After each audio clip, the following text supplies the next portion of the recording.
Good evening. Bird flu has returned to the historic Abbotsbury Swannery in Dorset tonight. The outbreak has been detected in 9 mute swans and it's feared many more could now be at risk. The popular tourist attraction near Weymouth is currently closed to the public for the winter season, but bosses say every precaution is being taken to protect staff and prevent further spread. Rachel Hepworth has more. Abbotsbury's world-famous mute swans were being kept at a distance today, entry restricted to essential staff only, after an outbreak of the avian flu which has been sweeping through Europe. It's very distressing for the Swannery staff, although we expect to have losses through the winter because of various ailments and old age. We would expect normally 30 to 40 losses, but we've had 80 so far up to today. Of those, just 9 have tested positive for the H5N8 strain of the disease, different to that which affected the colony back in 2008, prompting strict biocontrols at nearby farms. Though considered low risk to humans, the disease is contagious and potentially catastrophic to poultry. In previous outbreaks, thousands of birds had to be culled to prevent further infection. Yeah, there should be birds in every single pen. They're all inside, not very happy. There's no roaming free at Hare Farm in Hampshire at the moment. Ruth Wyatt and her husband ploughed all their money into the small holding 4 years ago and welcomed the controls. Come on, girls, come on. So strict is the prevention zone that we couldn't film the 800 poultry being kept inside. Those outside are kept in a controlled pen. Oh, there's always going to be avian flu around, no matter what we do. But at the moment, it's literally just spreading worse than I've ever known it spread. You know, we'll do everything we can to protect our birds, and it'd be nice to think everybody would. Those measures ordered by DEFRA include disinfectant, netting and controlling the movement of birds. The prevention zone has been in place since the start of December, requiring poultry and bird owners to keep them effectively segregated against wild birds. Those measures are now going to be extended until the end of February to prevent the risk of further outbreaks. I hope awareness is now getting very strong. Most people do want to protect their birds, or quite often their family pets. They want to do their best for them. Abbotsbury is the latest finding of this disease. Not a surprise, but it's very distressing that it's turned up in another place in such wonderful birds as swans. At Abbotsbury, they're hoping the worst of the outbreak is over, but they, like all bird owners, will be monitoring the situation closely. Rachel Hepworth, ITV News at Abbotsbury. A 17-year-old boy has appeared before magistrates in Bournemouth charged with attempted murder. Police were called to the junction of Ashley Road and South Road in Boscombe on Saturday evening, where a man in his 50s was found with serious injuries. The teenager has also been charged with possessing a blade in public. The couple have been taken to hospital with burns after a fire broke out at their bungalow in Greatley near Andover. Crews were called to Monkston Road in the early hours of this morning. The blaze damaged the kitchen and roof of the property. An investigation is underway into the cause. A 3-day walkout by Southern train drivers begins in under 2 hours' time. Thousands of rail commuters have been told not to travel at all. No Southern trains will run across the network from Southampton and Portsmouth in the west to Seaford and Lewis in the east. There are no Gatwick Express services south of the airport, and only Thameslink trains will go from Brighton to London. There will also be replacement buses. Our transport correspondent Mike Pearce begins his report in Brighton. We asked him if he thought everyone was prepared. Yes, indeed, they've been giving out leaflets at all the stations today with all the details, and there are posters, and of course there's been massive amounts of publicity. What are people going to do? Well, I think some people will be staying up in London, hotels, on friends' couches. Other people will be working from home or crowding onto those buses. Well, earlier today we caught up with commuters to find out how they'll get to work tomorrow or if they'll stay at home.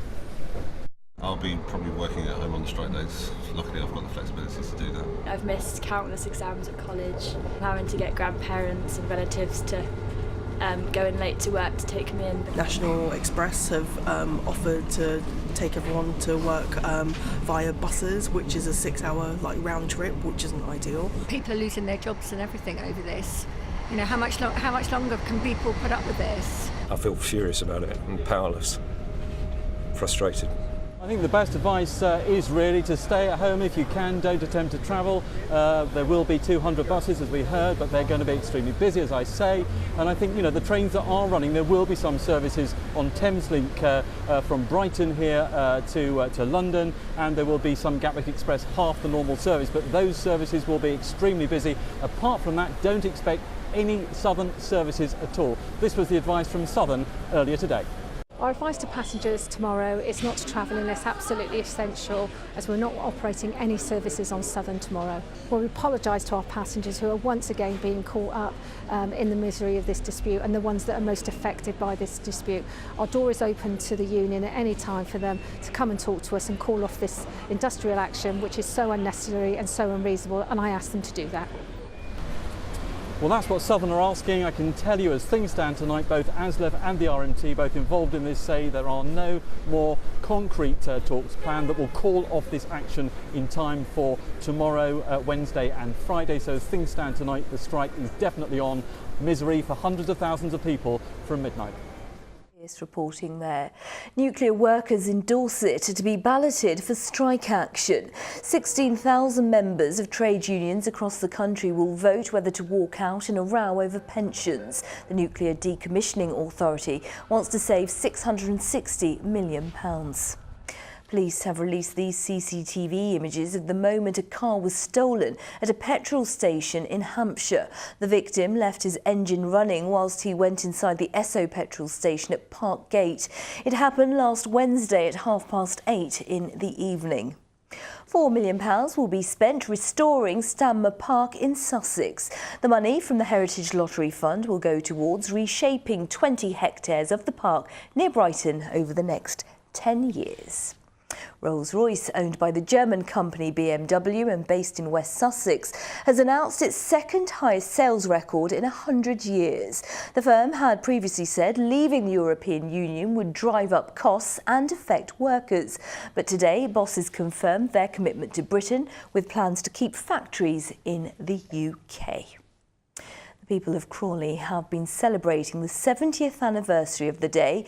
Plans were approved for it to be enlarged and turned into one of 8 new towns outside of London. It was a post-war alternative to the heavily bombed and overcrowded capital. Abigail Bracken's report contains some flashing images.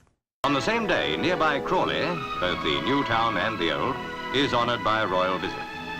Crawley New Town is not merely close to Gatwick geographically, it is close to it in spirit too, for both were built to relieve overcrowding in one form or another, and both are proud of being the most modern of their kind. The Queen visiting Crawley in 1958 on the day she opened Gatwick, an airport that has driven the growth of Crawley ever since. It was 70 years ago to this day, in 1947, when Crawley was first announced as a new town, which is why they've been celebrating at the town hall. Along with the son of Anthony Minocchio, the architect who was asked to draw up plans for 9 new neighbourhoods between the villages of Three Bridges, Ifield and what was then the small market town of Crawley.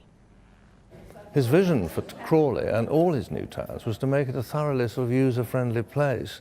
Wide open spaces, lots of trees, nice houses, nice buildings, every conceivable detail. And what is marvellous for me, actually, is to hear that it's actually worked. And although we don't know whether it'll be better in another 70 years from now, it will almost certainly be bigger. Abigail Bracken, ITV News, Crawley. It's about to get very cold. Here's Simon with your weather. From sleet to the slopes, driving through Europe. Eurotunnel the Shuttle sponsors ITV Meridian weather. Good evening. Well, it's a calm and quiet night tonight, although bed socks might be quite useful because it is a little on the chilly side as well. Fair bit of cloud around today, and there'll be more of that to look forward to tomorrow. Should stay mostly dry, might be perhaps an odd spot of drizzle come the afternoon, but you will notice a cooler feel to things today. Temperatures up to around 10-11 degrees tomorrow, 7 or 8 at best, but then things will get even colder. That's the weather front out to the east that brought today's rain.